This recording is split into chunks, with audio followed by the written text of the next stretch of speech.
And if you're now surprised that this guy who does that, when he's not even 2 full seasons into his professional career, forces a move away from a club he just signed with a year ago. If you're now surprised that this guy has character issues, then I'm sorry, man. But I gotta laugh. This is just funny to me. After just 18 months at the Nou Camp, can Ousmane Dembele really be on his way out at Barcelona? Coming up, we're talking about his attitude, his skills, and his potential transfer destinations with a few of our Onefootball experts. So, just where have things gone wrong for him under Ernesto Valverde? He hasn't had that much time because of, well, he's been injured for a long time. Last season he was out for 7 or 8 months due to an ACL or something. And now he's kind of struggling with the new system, kind of struggling to find pace within the team, and his attitude hasn't helped that much with his cause within the team.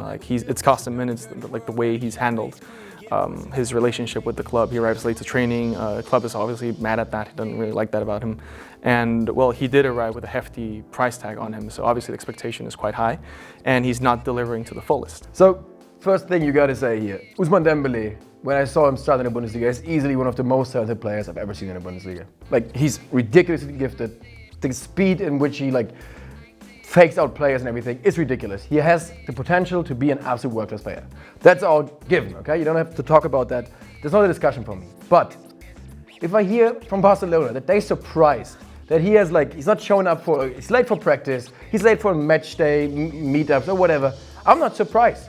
You guys, look, Barcelona basically forced Ousmane Dembele into not answering calls when he was at Borussia Dortmund, not showing up for training, not coming to matches. Basically, he protested in this way while having a contract without a release clause that was set to run another 5 years, right? So they forced him, basically tried to make him force his transfer, okay? And if you're now surprised that this guy who does that, when he's not even 2 full seasons into his professional career, forces a move away from a club he just signed with a year ago, if you're now surprised that this guy has character issues, then I'm sorry, man. But I gotta laugh. This is just funny to me because, yeah, he has a history of being not the easiest character, and that's just what I deal with now. So I'm not surprised by that at all. Ridiculously gifted. Speed-wise, I would actually say he's nearly as quick as Kylian Mbappé, who is probably one of the fastest players I've ever seen. He has the potential to dominate world football. And I actually like what he does at Barcelona. That's the worst part about it. I don't think he's that bad. So what you get from Ousmane Dembele when his head is in the game, and that's his biggest problem, if he's focused on the game, you might have one of the top 5 left wingers in the world. And I'm saying this at the age of 21 with a bad season for Barcelona and the history of the transfer. I strongly believe that he's ridiculous. He's not the flashiest player like other wingers are, because he tries to solve problems with pure speed.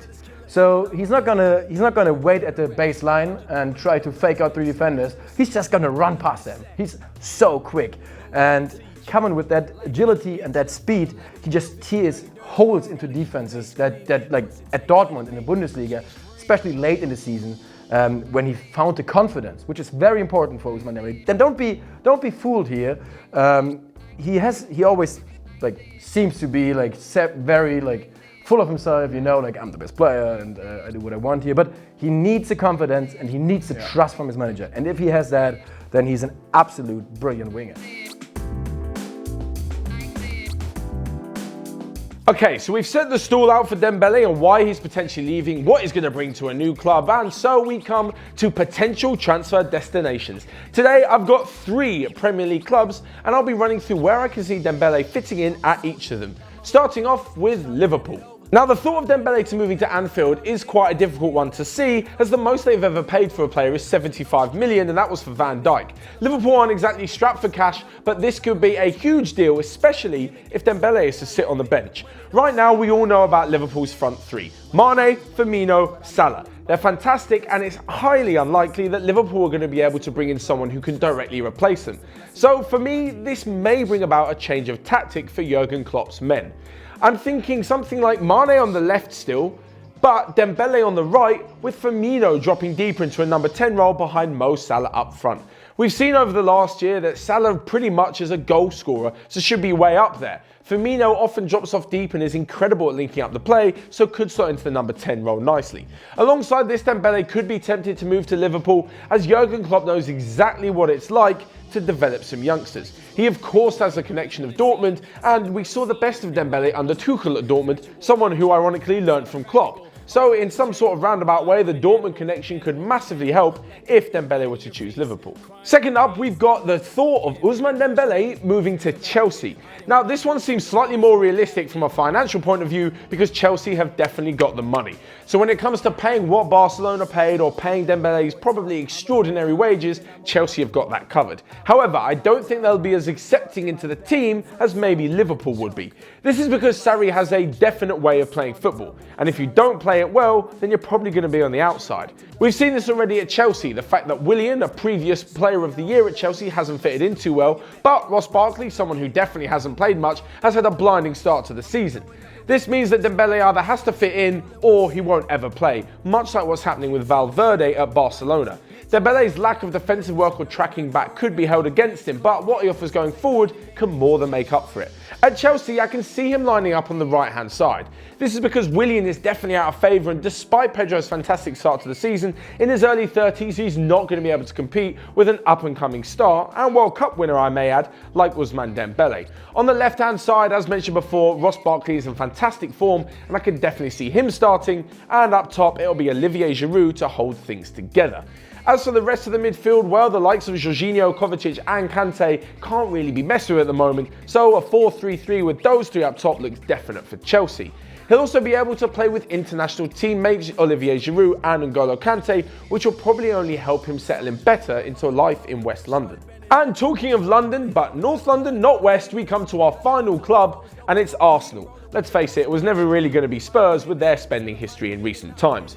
At Arsenal, Dembele can move into a free-flowing attacking team, which is something he does exceptionally well. However, there'll have to be a big reshuffle, an Arsene Wenger to Unai Emery type shuffle, in order for Dembele to fit in alongside all the other talent that Arsenal have. In terms of money, well, Arsenal definitely do have the funds, and it may just have been Arsene Wenger who wasn't quite willing to spend it. As for Unai Emery, well, he apparently wants a loan deal for Ousmane Dembele, as although they may have the money, he is going to be extraordinarily expensive, especially for someone who could be seen as a bit of a gamble, as we said before, with his recent attitude problems. As for where he'll play, well, I can see him and Aubameyang switching wings, either on the right or the left-hand side, with Mesut Ozil in their number 10 role behind Alexander Lacazette. This means that the likes of Iwobi and Mkhitaryan will find their playing time limited, although Unai Emery does have a good knack for rotating and giving players playing time. Let's be honest, at the moment he's got Aubameyang and Lacazette up front, and he's managed to give both of them ample time to score their goals. As for joining Arsenal, well, there's a massive Dortmund connection that I think will be difficult for him to ignore, especially if he keeps looking at his phone.